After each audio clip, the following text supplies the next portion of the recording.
Doctor Pirzada, ये तो बहुत अच्छी बात है कि लोकतंत्र की इस खूबसूरती के माहौल में बम्पर वोटिंग देखने को मिल रही है। अचानक से क्या हुआ महबूबा मुफ्ती को कि आरोप पर आरोप, ये कहते हुए कि एजेंट्स को गिरफ्तार कर लिया गया है, ये कह दिया गया कि वोटिंग ठीक से नहीं हो रही है, उसमें धांधली हो रही है, पुलिस और प्रशासन पूरी तरीके से दबाव में नजर आ रहा है। महबूबा क्यों परेशान है अगर बम्पर वोटिंग घाटी में होती हुई नजर आ रही है? तो ये जो मैडम महबूबा कह रही है दैट इज ट्रू कि बम्पर वोटिंग हो रही है। वो जो वोटिंग हो रही है that goes against the BJP. अगर ये बीजेपी के हक में जाती होती तो फिर बीजेपी डायरेक्टली मैदान में आ जाती अपने कैंडिडेट लेकर। That is not the case. ये बात सही है कि कुछ वर्कर्स, कुछ एजेंट्स को हिरासत में ले लिया गया है। That is not a fair treatment with the party. जो महबूबा मुफ्ती जो पार्टी रिप्रेजेंट करती है दैट वो उसको पूरी से एक इंसाफ नहीं मिल रहा है इस डेमोक्रेसी में। जैसे मोदी जी का, जैसे बीजेपी का एक स्लोगन चल रहा है, बेटी पढ़ाओ बेटी बचाओ। महबूबा जी भी एक देश की एक बेटी है। Respect to the Mehbooba ji is a respect of 50% of the women which is not being done in over here. तो that is why she is crying. ठीक है साहब, आपने कहा कि बात आपकी बिल्कुल ठीक है। 1 मिनट का आपका समय, ओपनिंग स्टेटमेंट इसी के साथ खत्म होता है और टीम से रिक्वेस्ट करूंगी कि टाइमर चलाएंगे ताकि उससे समय का अंदाजा रहे। शिवम त्यागी आपके पास आते हुए क्लियरली कह रहे हैं कि महबूबा मुफ्ती ठीक कह रही हैं। मतलब घाटी में जहां पर बुलेट की बात होती थी, जहां पर बंदूक की बात होती थी, जहां पर अपहरण आतंकवाद की घटनाएं होती थी, आज वहां पर वही घाटी का युवा निकलकर वोटिंग में बढ़ चढ़कर हिस्सा ले रहा है। और ये तो अच्छी बात है ना कि वोटिंग बड़े स्तर पर हो रही है। तो इसमें महबूबा मुफ्ती क्यों परेशान है? देखिए, मुझे लगता है कि पहले तो इस देश में जिस तरीके से काम हुआ जम्मू कश्मीर में, पाकिस्तान और आप अपने एंड पे म्यूट हैं? नहीं, मैं अपने एंड पे म्यूट नहीं हूँ। मेरी तरफ से अच्छे से कनेक्ट है सब कुछ और कॉल भी नॉर्मल है। आई डोंट नो आपके पास आवाज आ रही है अभी फिलहाल? जी अब आई है। Thank you. नहीं, मैं म्यूट नहीं था। Thank you. मैं सिर्फ एक ही चीज कहना चाहता हूं कि जिस तरीके से जम्मू कश्मीर में कुछ समय से हालात बदले हैं, आप सभी ने देखे हैं, इस देश ने भी देखे हैं। जिस तरीके से वहां पर लोकतंत्र की बहाली हुई है, जिस तरीके से सबसे पहले तो नॉन स्टेट एक्टर्स बाहर हुए जो विदेशी जोर लगाते थे, जो पाकिस्तानी वहां पर तरीके से डिस्कम्फर्ट और जो रेस्ट है उसको अनरेस्ट करने की कोशिश करते थे, पहले तो वो दूर हुआ।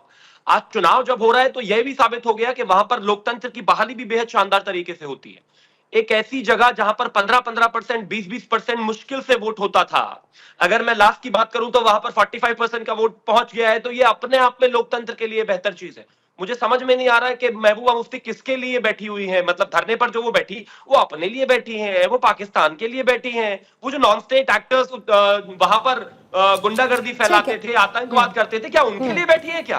ठीक है, मैं मानता हूं कि ये लोकतंत्र की एक बेहद खूबसूरत तस्वीर है। चुनाव चल रहा है, लोग वोट कर रहे हैं, सम्मान करना चाहिए और सबको। ठीक है शिवम, आपका ओपनिंग स्टेटमेंट ले चुकी हूं, इसके बाद डिबेट को थोड़ी देर में ओपन करेंगे। वरुण पुरोहित जी आपके पास आते हुए ये समझाइए मुझे जरा कि किसको दिक्कत, क्योंकि सबसे बड़ी बात ये कहा महबूबा मुफ्ती में कि 1987 जैसी धांधली ना करिए।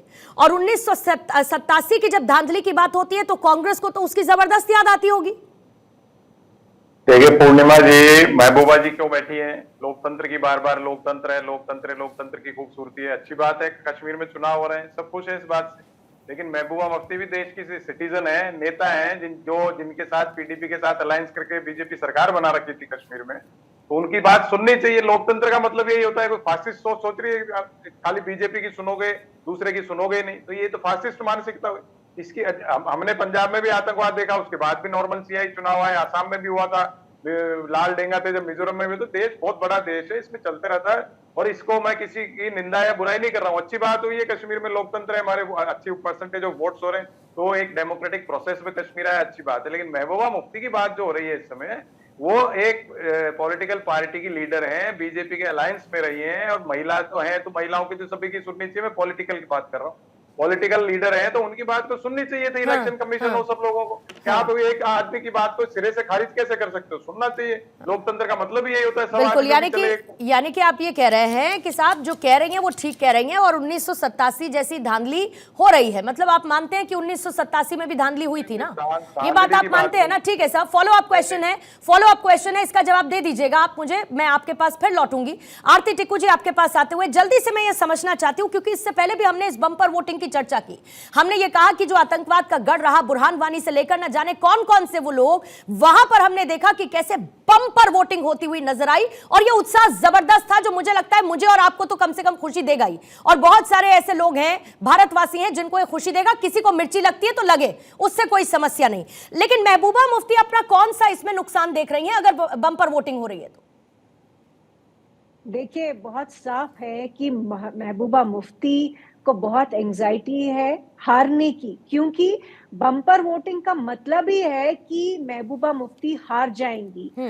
क्योंकि सबसे बड़ी बात जो है, पिछले जब से पीडीपी पैदा हुई है, वो 2 या 3% की वोटिंग पे महबूबा मुफ्ती इलेक्ट हो जाती थी और अपने आप को बहुत बड़ा मानते हैं, महान मानते हैं कि इतने सालों उन्होंने जो यहाँ पे राज किया, रूल किया, उसमें इतनी दहशतगर्दी हुई, उसमें इतने बच्चे मारे गए, तो आज कोई भी उनके साथ खड़ा नहीं है।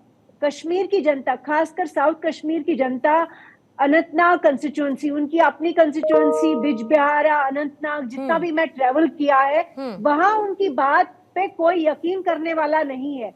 सब ये कहते हैं कि इन सब लोगों ने, ये राजनेताओं ने धोखा दिया है, इन्होंने झूठ बोला है इतने 40 साल 50 साल। ठीक है, तो ठीक है, उनके लिए कोई भी वोट ठीक है मैम, पॉइंट टेकन। वकार भट्टी साहब, 370 खत्म हुआ, अमन शांति आई है घाटी में, उसको क्या बरकरार नहीं रहने देंगे? कुछ ऐसे एलिमेंट्स जो चुनाव के दिन इस तरीके से धरना प्रदर्शन करते हैं और ये कहते हैं कि भाई वोटिंग में गड़बड़ी हो रही है, जबकि क्लियर एडमिनिस्ट्रेशन ये कह रहा है कि ये वो लोग हैं जिनको डिटेन किया गया, जिनका रिकॉर्ड खराब है और ये किसके सहयोगी हैं? ये आतंकवादियों के सपोर्टर हैं, ये इनका बैकग्राउंड रहा है। तो ऐसे में अब एडमिनिस्ट्रेशन कोई कार्रवाई भी ना करे क्योंकि महबूबा मुफ्ती खड़ी हुई है। पहली बात, महबूबा मुफ्ती जी क्या कहती हैं मुझे उस पर नहीं जाना, लेकिन आप अपना बयान वापस लीजिए कि कश्मीर में आतंकवादियों के कोई सपोर्टर है। आतंकवादियों का कोई सपोर्टर नहीं है। एडमिनिस्ट्रेशन का कहना है सर, सॉरी, ये एडमिनिस्ट्रेशन का कहना है, ये मेरा नहीं, और इसीलिए इसको मैं वापस नहीं लूंगी। देखिए ना, आपने मुझे टाइम दिया, प्लीज। ठीक है, ठीक है, फिर आप उस बीच में मुझे करेक्ट करने के लिए मत बोलिए ना, आप अपनी बात रखिए। ठीक है, तो मैं अपनी बात रख रहा हूँ, मेरे टाइम खा गए आप। बोलिए सर, 3 मिनट, मैं आपको 3 मिनट एक्स्ट्रा दूंगी पूरी डिबेट में, बताइए, बोलिए। हमारी अपनी पार्टी चुनाव लड़ रही है और अपनी पार्टी यहाँ सीट जीत रही है, अनंतनाग भी और श्रीनगर भी जीत रहे हैं हम लोग। मैं आपको ये बताना चाहता हूँ कि जहां तक ग्राउंड रियलिटी ये है, अनंतनाग हो या राजौरी हो, अपनी पार्टी के वर्करों को मारा गया है, नेशनल कॉन्फ्रेंस के गुंडों ने मारा है और इंतजामिया कहाँ सो रही है। पुंछ में हमारा अपने पार्टी का एक वर्कर है जिसकी बहन को मारा गया और 4 और जख्मी और वो हॉस्पिटल में है इस टाइम। ठीक है, महबूबा जी से मैं ये भी गुजारिश करूंगा कि उनके लिए भी वो बात जरूर करें। उमर जी से, मैं उमर अब्दुल्ला से यहाँ से नेशनल कॉन्फ्रेंस से भी सवाल करना चाहता हूँ कि हमारे वर्करों को नेशनल कॉन्फ्रेंस के गुंडों ने जो मारा है उनको माफी मांगनी चाहिए कि ये 87 नहीं है, आज 2024 है।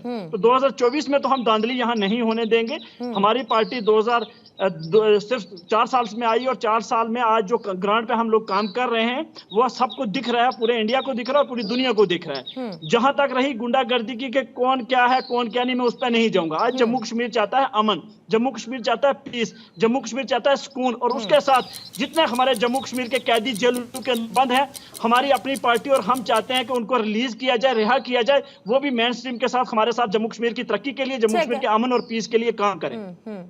मतलब जिन्हें डिटेन किया गया है वो सब आपके साथी हैं, वो किसी भी वजह से जी डिटेन बिल्कुल, किए अपनी गए। पार्टी जी अपनी पार्टी के अनंतनाग में, कुलगाम में कितने लोग हैं सर? की एक सीट जो बची कितने लोग हैं? देखिए कितने लोग हैं? मुझे नहीं पता क्योंकि आप ही की पार्टी के हैं ना, देख रहा हूँ, आप ही की पार्टी के हैं, देखिए तो पता होगा आपकी पार्टी के कितने लोग डिटेन किए गए सर? अपनी पार्टी के काफी वर्करों को डिटेन किया कितने? गया। 10, 15, 12, 20?